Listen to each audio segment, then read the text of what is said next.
Salmo 37, dos versos 3 a 7.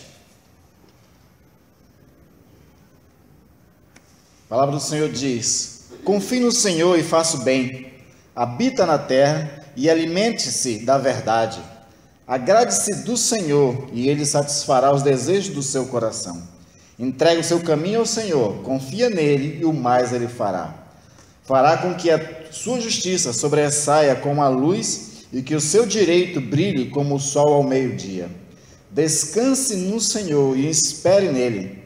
Não se irrite por causa daquele que prospera em seu caminho, por causa do que realiza os seus maus desígnios. Salmo 37, do 1 a 7. Quando Jesus envia os 12 discípulos para fazerem a missão, como uma primeira experiência, Jesus dá uma ordem de que eles não levassem ouro, não levassem prata, não levassem alforje, não levassem nada no cinto deles, que era como se fosse uma espécie de bolsa.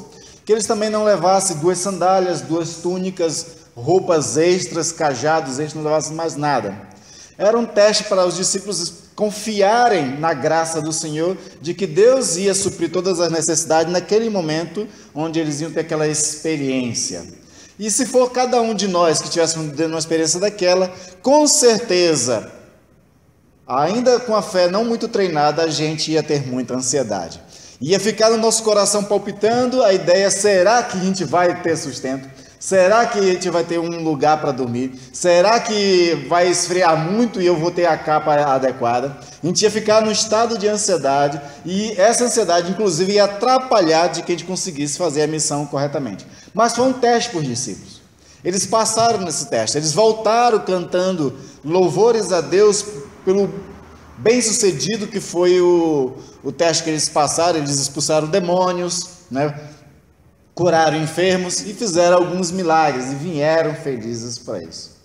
O Senhor, Ele tem sempre essa tática de nos testar a nossa fé, de testar a nossa confiança para com Ele. Os 40 anos que Israel passou no deserto eram um teste para que Israel treinasse ou a confiança ou vivesse em constante ansiedade. E como o povo de Israel é igual nós, eles tiveram muita ansiedade. Tiveram muita reclamação, murmuraram bastante. Teve muitos momentos que eles criticaram Moisés, teve muitos momentos que eles queriam tirar, inclusive, Moisés da liderança.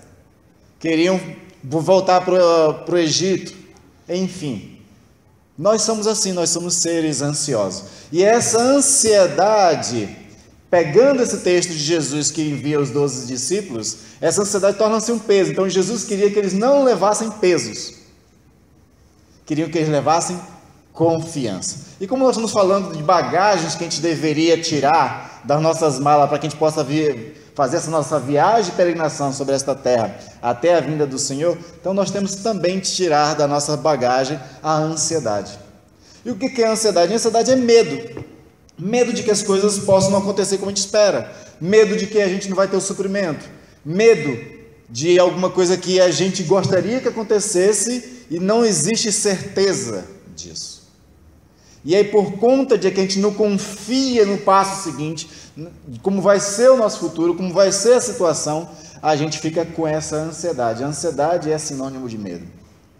E nós somos convidados pelo Senhor a largar o medo e confiar nele, se sustentar nele, para que assim a gente possa começar a viver uma vida livre dessa ansiedade e assim caminhar em confiança. E o salmo que nós lemos, ele traz para nós 4 coisas muito importantes para a gente trabalhar essa questão de largar a ansiedade e começar a confiar no Senhor.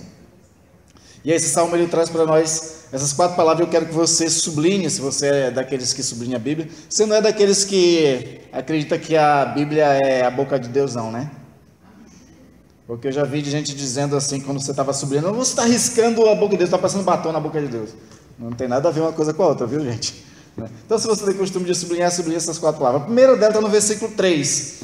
Confie no Senhor. A primeira palavra que nós temos que já começar a sublinhar e atentar para a realidade dela é: confie no Senhor. Para você entender o contexto do Salmo 37, é um contexto de momento de alguma pessoa, que geralmente nós atribuímos os salmos a Davi, e ele estava passando por algum momento de injustiça. Alguns estudiosos, na verdade, dizem também que esse salmo ele é um reflexo da realidade que está acontecendo em Israel, porque Israel estava no momento já da sua constituição como Estado, ele estava vivendo um momento em que aquelas pessoas mais poderosas, que tinham mais recursos, elas estavam se apropriando de toda a terra.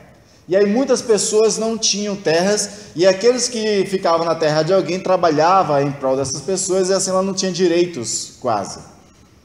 E aí por conta então dessa dificuldade financeira que as pessoas vivem, o salmista está querendo mostrar aqui que Deus faz justiça para com aquele que é reto.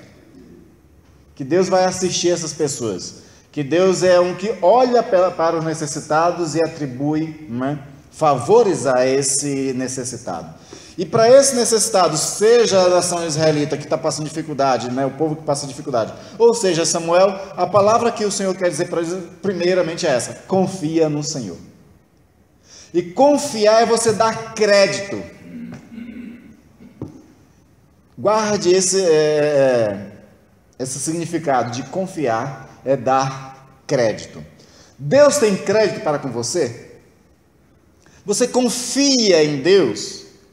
É que nem banco, né? Por exemplo, banco, você confia no seu banco para você colocar seu dinheiro lá e ter a certeza de que não vai ser roubado?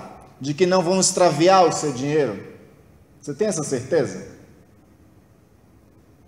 Alguns bancos conseguiram crédito. Você sabe que todo banco ele passa por auditoria, todo ano, para poder ser analisado as contas, para ver se eles usaram corretamente o seu dinheiro. E se ele tem saldo em caixa para quando você precisar do dinheiro, você sacar o dinheiro. Deus é muito superior a um banco. Deus tem muito saldo, tem muito crédito. Então você pode colocar todo o seu recurso na mão de Deus. E o que o texto está querendo colocar? Que a gente entregue para Deus o quê? A nossa vida. Ele quer que a gente entregue a nossa vida. Confiar em Deus é ter a certeza de que se confiarmos nele, não vai faltar, ele não vai nos decepcionar. Só tem um tipo de pessoa que se decepciona com Deus: aquela pessoa muito egoísta, que pede muita coisa para a sua própria vaidade e soberba. A esses Deus nunca atende mesmo. Lembra de Tiago? Pedes, não recebe porque pedes mal. Pede para desfrutar dos vossos deleites e coisas que realmente não traz grandes benefícios nem para você nem para o próximo. Então a esses Deus decepciona mesmo. Teve um caso só de uma pessoa que se decepcionou na Bíblia com Deus. Chegou a ficar com raiva de Deus, brigou com Deus. Foi o Jonas, o profeta. Ele esperava que Deus destruísse Nínive. Só que não estava no coração de Deus isso. Quando você espera alguma coisa que não está no coração de Deus, aí você se decepciona. Então a melhor coisa que nós temos é nessa confiança, é confiar que a própria vontade de Deus é boa, perfeita e agradável. Confiar em Deus é saber que Ele vai fazer favores para você baseado na boa vontade dEle. E essa é boa, é perfeita, é agradável. Se você não tem certeza de que a vontade de Deus é boa, perfeita e agradável, aí você não confia. Aí fica difícil entregar os seus caminhos ao Senhor. Então a primeira coisa que nós temos que entender aqui é confia no Senhor. Aí ele diz uma coisa mais interessante, ainda na sequência diz: e faça o bem. Ou seja, se Davi ou se o povo de Israel está sendo injustiçado, confia no Senhor e continua fazendo bem. Precisa de muita fé e precisa confiar bastante em Deus para você não murmurar, não reclamar e nem pagar o mal com o mal. Porque aqueles que são convidados a seguir a Deus, a andar com Deus, são desafiados ao quê? A confiar e continuar fazendo bem. Não pagar o mal com o mal, mas pagar o mal com o bem. Isso é confiança.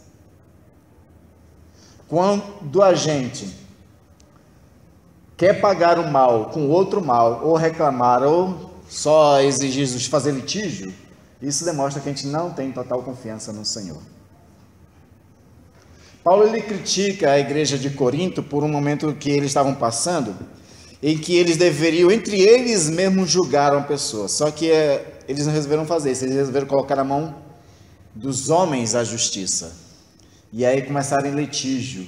E Paulo discrimina isso. Vocês o que Paulo está dizendo para eles é o seguinte: vocês não confiaram em Deus. Confie em Deus, Ele que faça a justiça. Em Romanos ele vai dizer isso, né? Minha é a vingança, quando merece vingança. E nem sempre Deus vai vingar, gente, porque Deus também quer mostrar graça para o outro também. Deus também quer mostrar bondade para o outro também, quer mostrar misericórdia para o outro também. Não é só você que tem o direito da graça, da bondade e da misericórdia de Deus. Na verdade, ninguém tem direito, nem você, nem eu. Mas se a gente quer gozar da graça de Deus, então outros também têm esse desejo e também podem desfrutar dessa graça. Por isso que a ordem é: confia no Senhor e faça o bem. E faz o bem. Habite na terra e alimente-se da verdade, ou seja, continuar nesse caminho de verdade e não ficar ligando para os problemas que está acontecendo se você está sendo de forma injustiçada. Segunda coisa que o Salmo vai colocar para nós confiarmos no Senhor, para viver uma vida sem ansiedade, é: agrade-se do Senhor e Ele satisfará os desejos do seu coração. Agrade-se do Senhor, a ideia de a gente se agradar de Deus. Queridos, eu vou dizer para vocês o segredo e o remédio para a ansiedade, que é o mal que está consumindo a sociedade moderna.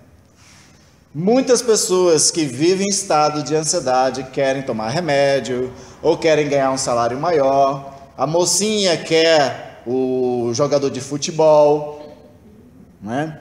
O rapaz quer aquele carro esportivo, o aro 20 para colocar no carro dele. Ainda ontem eu vi lá na 36 passando uma Chevy antiga, e o cara rebaixou tanto que estava fazendo barulho do escapamento, assim, estava arrastando no asfalto, né? Então, assim, existem muitos anseios das pessoas e elas acham que esses anseios vai suprir as necessidades das ansiedades que ela tem. Não supre. Só existem duas coisas que eliminam a ansiedade, que é remédio para a ansiedade. A primeira delas é confiar em Deus. E a segunda coisa que você pode fazer para você começar a eliminar essa questão da ansiedade é o contentamento. Você se contentar com o que tem. Paulo diz assim, que ele estava contente e sabia viver em toda e qualquer situação, porque ele entendia a ideia do contentamento. Se agradar do Senhor é estar contente com aquilo que Ele já te deu, e que aquilo que Ele já te deu já é suficiente. Um autor que eu abordei bastante no nosso curso de espiritualidade foi o Richard Foster, e ele trabalha as 12 disciplinas da espiritualidade, e uma das disciplinas era a simplicidade. Ele percebeu que essa disciplina era tão importante para a sociedade moderna que ele resolveu escrever um outro livro só com esse tema. Você tem um outro livro chamado Vida em Simplicidade, do Richard Foster também, que é só para trabalhar isso, porque ele entendeu que a sociedade não está entendendo o contentamento. Então ele fala sobre a simplicidade de você saber viver com aquilo que Deus lhe deu. Com o que Deus lhe deu. Você pode querer mais de Deus? Pode, mas aprenda a se agradar com o que Ele já deu. Seja grato com o que Ele já deu. Você sabe que hoje já existe a ciência da felicidade, né? A psicologia, a medicina e principalmente a neurociência, eles estão trabalhando muito sobre essa questão, sobre a felicidade. Existem livros que falam sobre a medicina da felicidade, inclusive, e alguns dos especialistas deles são tudo de Harvard. E eles colocam uma coisa interessante, que um dos ingredientes para a felicidade é você, todo dia, agradecer no mínimo por 3 coisas que você já tem, que você já desfruta. Você todo dia ser grato, e ser grato no nível de sentimento mesmo, de você realmente agradecer e ficar alegre por aquilo que você conquistou, por aquilo que você tem, por aquilo que você vive. E é interessante, a ciência da felicidade, dos especialistas que estão usando ciência mesmo para poder estudar a felicidade, eles não estão dizendo que felicidade está em dinheiro.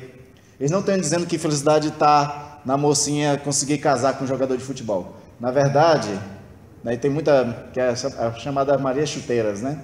Isso é uma afronta às Marias, isso deveria acabar com esse termo, deveria colocar outro termo, né? São ofensas Marias. Mas, enfim, tem muita jovem mesmo que sonha, né, em casar com um jogador de futebol. E muitas que conseguiram não estão vivendo feliz. Umas delas foram até mortas e até hoje não achou o corpo. Né? Fora outras que estão vivendo aí em litígio na justiça, aquela coisa toda, né, sendo traída pelos maridos, jogadores, essas coisas. Então não encontra felicidade nisso. E a ciência está dizendo que, na verdade, em coisas simples. Felicidade, eu pretendo abordar mais felicidade mais para frente, mas a primeira coisa que eles estão dizendo é isso, é de a gente ser agradecido. Ser agradecido é se agradar do Senhor. E quando a gente se agrada do Senhor, aí Ele satisfaz os desejos do nosso coração. Não é isso que o texto está dizendo? Agrade-se do Senhor e Ele satisfará os desejos do seu coração. Terceira coisa, para nos livrarmos da ansiedade, é entrega. Versículo 5.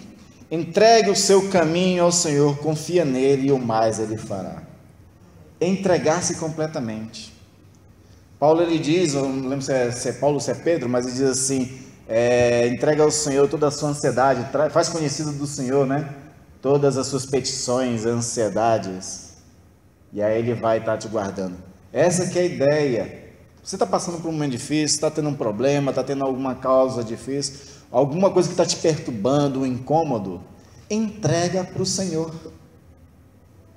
Eu já falei para vocês aqui que eu não gostava de algumas pessoas que, quando ia dirigir culto, dizia assim, venha para adorar a Deus, deixa o problema lá fora. Eu não gosto disso porque ninguém se desfaz de problema, não tem como pegar o problema, né, e jogar assim, né, no canto, lá fora da igreja, e depois entrar e ficar de boa. Não tem isso. A ideia é você entrar com esse problema mesmo e aqui entregar aos pés do Senhor, em oração. No nosso curso de espiritualidade eu falei sobre o movimento da oração, que tem 2 movimentos que o Richard Foster ele recomenda, inclusive, que é o primeiro de você fazer da entrega, é você colocar as mãos assim, onde você, como estivesse entregando ao Senhor, aí você conta a situação que você está vivendo, toda a sua realidade, né? Família, emprego, você entrega tudo para Deus, e depois você vira a mão para poder receber a bondade, a graça e os favores que Deus tem para a sua vida. Então, o primeiro caminho na oração é essa, de entrega, para confiar e fazer dele conhecido todas as nossas súplicas, todas as coisas que nos incomodam. E aí, uma vez que entregou, aí tem que confiar, como o texto está dizendo, né? Entrega os seus caminhos ao Senhor, confia nele. E aí, a ideia de entregar é teu, Senhor, agora, não é mais meu problema. Te vira, diz para Deus. E essa brincadeira que eu digo assim, de te vira, né, para Deus, eu estou começando a pensar que é uma brincadeira muito que é válida. Porque uma coisa que eu já estou começando a observar de um tempo para cá, é que se a graça de Deus ela é abundante, se o que Deus tem para nós é muito rico, não é? Eu acho que a gente está abusando pouco ainda da graça de Deus. Eu acho que a gente explora muito pouco a graça. Eu acho que a gente faz pouco uso da graça de Deus. Eu acho que a graça de Deus fica muito à disposição da gente e a gente não está fazendo uso dela, assim, sabe? É como assim a nossa geladeira estivesse cheia de comida e a gente vai lá e só pega um pedacinho de negócio e fica com fome. Diferente da geladeira que as coisas podem estragar, a graça de Deus nunca estraga. Não é? Então a gente tem que abusar um pouquinho, né? Abusar no sentido positivo, tá, gente? Não é abusar de ser abusado, né? Também, né? Não é querer também, né? Deus não te deve nada, né? Então, mas a ideia de abusar no seguinte, assim, de aproveitar essa graça, porque ela é rica. Paulo diz que Deus é poderoso para fazer muito mais do que vocês pedem ou vocês imaginam. Não é? Ele é muito mais.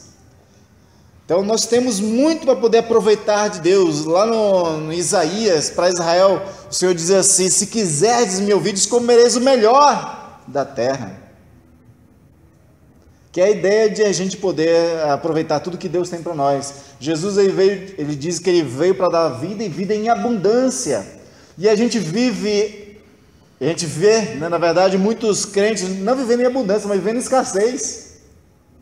Tem um livro que ficou famoso há uns 10 anos atrás, na área executiva, nessas áreas empresariais, que quer dizer abundância mesmo, nome do livro, abundância.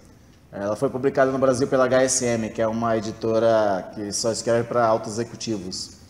E no livro da Abundância, os autores, que são todos grandes estudiosos, eles estavam falando sobre a questão da economia mundial. Ele diz que um problema que acontece na economia mundial hoje é o seguinte, é porque as pessoas têm mentalidade de escassez. Na ideia do seguinte, ou seja, eu vou abrir um negócio e eu acho que não existe mercado para eu prosperar nesse negócio. Mas ele diz que, na verdade, o mercado ele é muito rico, o mercado tem muitos recursos, o que você precisa fazer é trabalhar bem o seu produto, oferecer com melhor qualidade, oferecer e entregar com um bom serviço, para que assim você consiga alcançar o mercado. Só que a lógica que ele coloca lá, ela serve para pensar questões espirituais também. As janelas do céu, se ela abrirem, já traz bênçãos sem medidas, né? Imagine se ele abrisse as comportas. A ideia é que Deus tem muita coisa em abundância e nós não usamos essa abundância. A gente vive com mentalidade de escassez, de pouca coisa e de que a gente vai lá e só tira um pouquinho. Então a gente fica com a saúde debilitada porque a gente não explora a graça e a misericórdia de Deus para curar. A gente tem uma pouca fé, a gente não pede para que Deus aumente a nossa fé. A gente poderia usar muito mais da graça, dos dons que Ele tem para nós, e a gente quase não usa dom nenhum. A gente usa muito mal aquilo que a gente executa no dia a dia, e a gente poderia fazer muito mais a respeito de dons e talentos. Tem uma jovem que a minha irmã gosta muito, está seguindo bastante ela, que é aquela Priscila Alcântara, que ela era apresentadora no SBT, não sei se vocês lembram. Era uma apresentadora no SBT, daqueles programas matinais de criança, né? Essa menina é evangélica, ela é cantora, e ela fala muito sobre essa questão. Ela diz assim que várias áreas da sociedade deveriam estar sendo dominadas pelos evangélicos, porque os evangélicos eles têm dons e talentos que recebem da parte de Deus para executar com excelência as coisas. Então ela diz assim que quando ela vai compor, ela busca a inspiração do Senhor, porque ela sabe que ela pode fazer um negócio com excelência com a ajuda de Deus. Porque ela trabalha essa lógica seguinte, não é só Mozart que recebeu dons e talentos, não é só Beethoven, Johann Sebastian Bach, estou falando aqui dos clássicos, né? Mas pintores, não é só Picasso, não é só Da Vinci, escultores não é só Michelangelo, e qualquer área da vida aí você possa imaginar. Essas pessoas elas fazem com muita excelência o seu trabalho, e nós é que deveríamos fazer com mais excelência ainda. Quando foi construído o tabernáculo, por exemplo, no deserto, Deus deu capacidade para 2 pessoas, para que eles fossem excelentes arquitetos. Então era para nós estarmos dominando a cultura, era para nós estarmos dominando a economia, era para nós estarmos dominando as artes, seja lá o que for, a medicina. E de fato o povo de Deus está dominando essas coisas. Você sabe que os maiores prêmios Nobel do mundo, se você for ver as estatísticas, a maioria dos prêmios Nobel do mundo é um judeu que ganhou. Ele é um povo de Deus, né? O próprio Deus diz em Deuteronômio, quando ele fala sobre Israel, diz assim: vocês serão conhecidos como o povo mais sábio da terra. E de fato, os judeus estão atrás das grandes descobertas da matemática, atrás das grandes descobertas da psicologia, da medicina, de várias coisas. Você sabe que o nosso mundo hoje, pós-moderno, ele está pautado em 3 grandes judeus. Vocês sabiam disso, né? O mundo moderno está pautado na filosofia do Marx, que é um judeu, na filosofia psicologia do Freud, que era um judeu, né? E do Einstein na física, que era um judeu. Toda a nossa forma de pensar hoje está baseada naquilo que os judeus construíram. E nós, evangélicos, que também somos povo de Deus, a gente deveria estar explorando essas questões também. Mas estou citando esse exemplo só para mostrar para você o quanto a gente está usando pouco da graça de Deus. A gente podia estar usando muito mais, se apropriando muito mais desses recursos espirituais que o Senhor tem para nós. Paulo vai dizer que toda sorte de bênção nos foi dada. Toda sorte de bênção nos foi dada. E a gente usa só um pouquinho, né? A gente tem medo de gastar. É que nem aquela pessoa que tem um carro, né? E aí tá um calor danado, mas não quer ligar o ar-condicionado com medo de gastar combustível, né? O combustível de Deus pode ser gasto à vontade, gente. O tanque dele nunca acaba. Pode ser usado à vontade. Tá certo? Então, entregue seu caminho, confia nele e o mais ele fará. E por último ele diz, descanse no Senhor. Versículo 7. Descanse no Senhor e espera nele.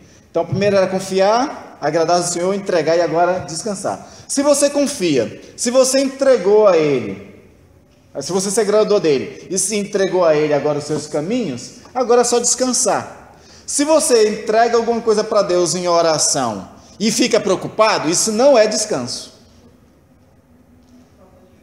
Não é? Não está descansando. Descansar, depois que você entregou em oração a situação para Deus, é ficar relaxado mesmo. É a ideia de que agora é do Senhor. Deixa com Ele, porque senão se eu for fazer vai atrapalhar. A gente vai dar uma de Sara, não é? Não confiou totalmente no Senhor, foi dar uma mãozinha, criou um problema para Israel até hoje. Você sabe que Ismael é toda essa geração de povo árabe, que agora é um problema para Israel, né, muito grande, porque você sabe que a maior população mundial são dos descendentes de Ismael, né? Você tem lá 1 bilhão, já passou de 1 bilhão e 200, né, que eram os chineses, né? Já passou desse número, né? Mas a comunidade inteira árabe, elas são mais de 2 bilhões de pessoas. Algumas estatísticas já estão dizendo que a maior religião do mundo hoje já é o islamismo. Porque já existe mais islamista do que cristãos no mundo, né? E o cristão, como a estatística faz essa análise, eles estão colocando no mesmo bojo católicos, protestantes, adventistas, essas coisas todas que a gente não considera nem como evangélico, né? Mas eles colocam no bolo todo, né? E os islamitas estão ganhando. Então é a maior população do mundo. E tudo, essa maior população do mundo, né, é um problema para Israel por causa de uma ajudinha de uma mulher que não confiou no Senhor. Se Sara tivesse confiado, esperado no próprio tempo de Deus, descansado no Senhor, Ismael nunca precisaria ter nascido. Teria nascido Isaac. Possivelmente Israel seria a maior população, maior povo, etnia hoje no mundo, talvez fosse, mas não é, né? Você sabe que a estatística diz que só existe 11 milhões de judeus autênticos no mundo. 11 milhões somente. Só o estado de São Paulo já ultrapassa toda a comunidade judaica no mundo, né? O estado de São Paulo tem 16 milhões de habitantes, né? Então, só vocês terem uma ideia.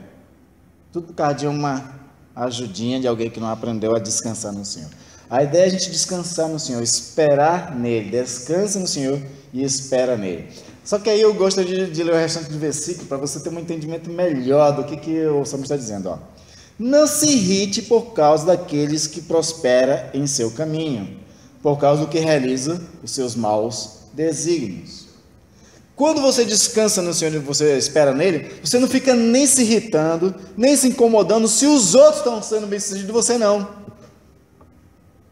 Porque o problema aqui de Israel, segundo esses estudiosos, é de que como estava havendo essa injustiça, o justo estava se incomodando demais com os injustos. E queria, né, ficar confrontando, criando situações. E se é para descansar no Senhor, então não adianta ficar nessa coisa. Confiar é descansar, é entregar totalmente, ficar relaxado, curtir a vida depois, mais ou menos, né? É aquela ideia, assim, está passando por problema, faz uma festa. Aí mostra que você realmente está descansando no Senhor. Eu sempre brinco com isso, né? Quando eu digo, né? Se vocês estiverem passando por tribulações, sem de motivo de fazer uma churrascada. Está lá em Tiago que diz isso, tá, gente? Lembra quando ele diz assim? Tende por motivo de grande alegria o passagem por diversas provações. Aí eu substituo a palavra de alegria por fazer churrascada. Então, tem motivo de fazer churrascada ou passar por diversas provações. Isso é demonstrar o quê? Que você descansou no Senhor. Alguém olha para você e diz, nossa, tu não está passando por um problema sério? Estou, mas está aí, nem parece. Pois é, não é para parecer mesmo não, porque está entregue na mão de Deus, está descansando no Senhor. Estou aguardando nele. O que você pode fazer, você faz. O que você não pode, descansa no Senhor. Entrega para Ele. Confia nele e te agrade dele. Queridos, eu quero só citar um último versículo para a gente encerrar. Para aqueles que é difícil ainda viver nessa situação de confiar, de entregar, de se agradar, de descansar. Eu quero que você trabalhe muito no seu coração esse versículo. Aí abra lá a sua Bíblia, lá em Romanos, capítulo 8. Isso é para você ler ele todo dia, esse versículo, e ele ser uma cura para a sua ansiedade. Romanos 8, 32.